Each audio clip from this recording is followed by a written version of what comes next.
এই ভিডিঅ'টো বিশেষকৈ হাজবেণ্ডবিলাকৰ কাৰণে হয়।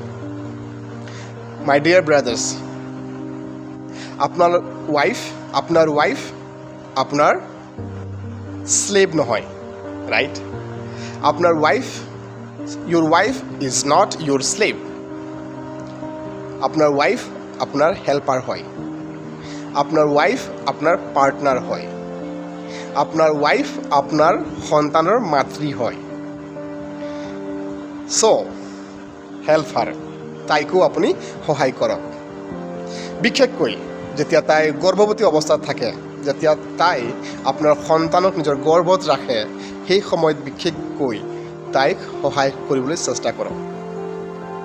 খানা বনাবৰ কাৰণে সহায় কৰিবলৈ চেষ্টা কৰক। আপুনি তাইৰ কাৰণে বা নিজৰ কাৰণেও আহাৰ বনাবলৈ যত্ন কৰিব, চেষ্টা কৰিব।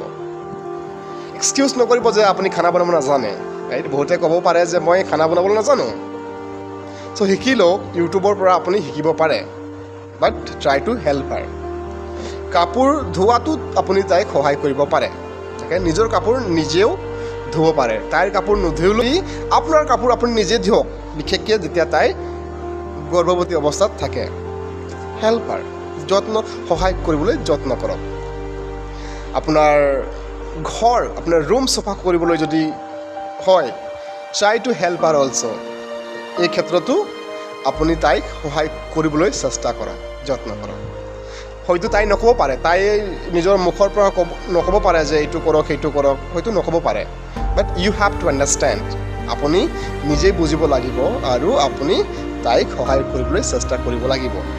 Okay? Dear husband, always remember, Euro wife is not Euro slave. আপোনাৰ পত্নী আপোনাৰ কাম কৰা চাকৰ বা নকৰ নহয়, আপোনাৰ হেল্পাৰ হয়, আপোনাৰ পাৰ্টনাৰ হয়। অ'কে?